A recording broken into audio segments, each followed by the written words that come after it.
La guerre du gaz fait rage en Europe.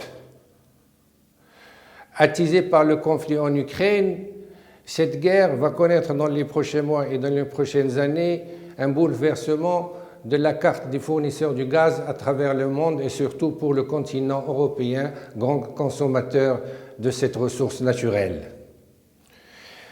L'Europe est demandeur de cette ressource dans la mesure où elle a des qualités énergétiques importantes et peu polluantes. Jusqu'à présent, elle dépendait à 40% de ses fournitures de l'URSS. Aidée par les États-Unis d'Amérique, elle souhaite se diversifier et diversifier ses fournisseurs. Cela fait l'intérêt des États-Unis d'Amérique, bien sûr, dans la mesure où ça lui permet de vendre ce gaz de schiste, mais c'est insuffisant. D'autres ressources sont nécessaires. Rappelons que l'Europe dépendait du gazoduc venant de Norvège, des deux gazoducs venant de la Russie et celui du Sud venant de l'Algérie. L'Algérie se montre aussi un fournisseur peu fiable, changeant. Donc, il s'est posé la question de la nécessité de quête de nouvelles ressources. Des contacts ayant été établis avec l'Iran, on a demandé au Qatar d'augmenter sa production et d'autres alternatives sont sur la table. Parmi ces alternatives, il y a celle du Nigeria. Nigeria, détenteur de la quantité la plus importante en termes de stock en Afrique, avec 5,2 trillions de mètres cubes, est demandeur d'une collaboration avec l'Europe, sauf qu'il n'a pas le moyen de transport, il n'a pas de pipeline. L'unique moyen de transport, c'est par navire à travers le gaz naturel liquéfié. Il y a eu déjà une tentative d'établir ou de construire un pipeline lors de l'accord entre le Nigeria et l'Algérie en 2002. Ce pipeline devait passer par le Niger et aller à l'Algérie pour atterrir en Europe. Il n'a pas été fait pour des raisons évidentes de sécurité dans le Sahel.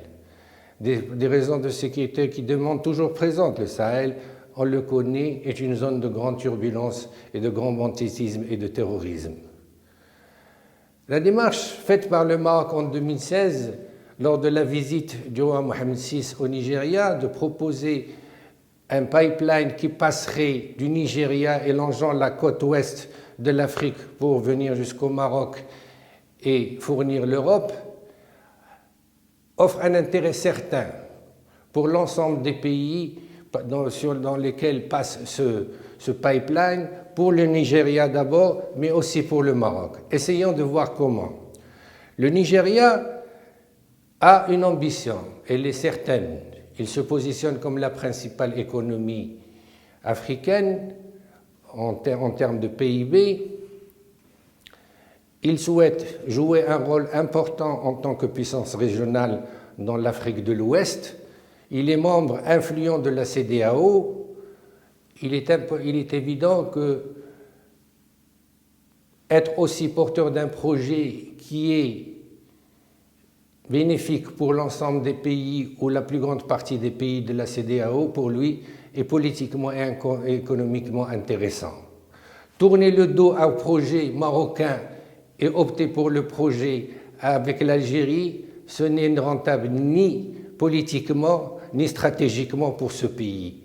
Donc, on peut dire que le projet Nigeria-Maroc est du point de vue géopolitique beaucoup plus intéressant.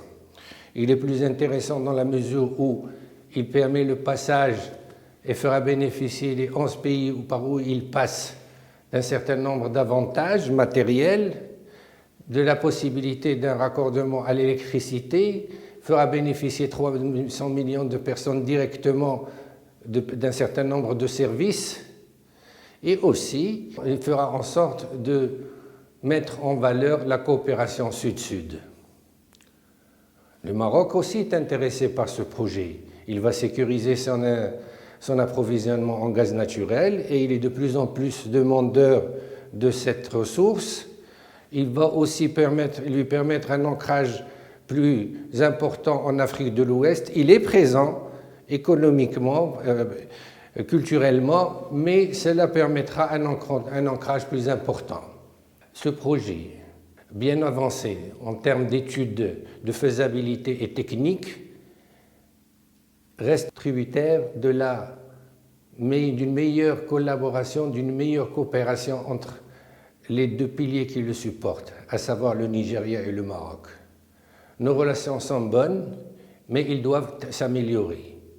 Nos investisseurs sont appelés à aller au Nigeria, essayer de prendre contact avec les investisseurs de ce pays. Le Nigeria est demandeur d'investissement et demandeur de collaboration et de coopération. Plus nous pouvons aller vers ce pays et plus les chances de réalisation de projets qui est important pour nos deux pays verra le jour. Nous ne nous positionnons pas en tant que concurrents du Nigeria. Nous avons nos ambitions régionales, elles sont bien définies et délimitées. Le Nigeria a ses ambitions. Nous pouvons faire une coopération au grand bénéfice de l'Afrique de l'Ouest. Et d'ailleurs, les pays par où passe ce pipeline, ou devrait passer ce pipeline, ne se sont pas trompés, puisque à l'unanimité, ils se sont prononcés en faveur de ce projet lors d'une dernière réunion de la CEDEAO.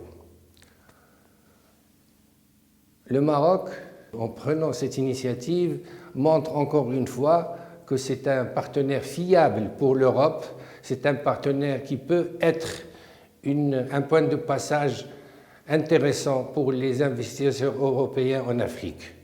Côté financement, je ne pense pas qu'il y aura un problème majeur, bien que le volume du financement est important, entre 20 et 25 milliards de dollars, mais on peut trouver ce financement, il faut une volonté politique, il appartient à notre diplomatie de redoubler d'efforts et de se rapprocher encore du Nigeria qui est doté d'hommes d'État et de chefs politiques qui sont quand même à même de connaître l'intérêt majeur de ce projet pour une région où ils veulent jouer un rôle de premier plan.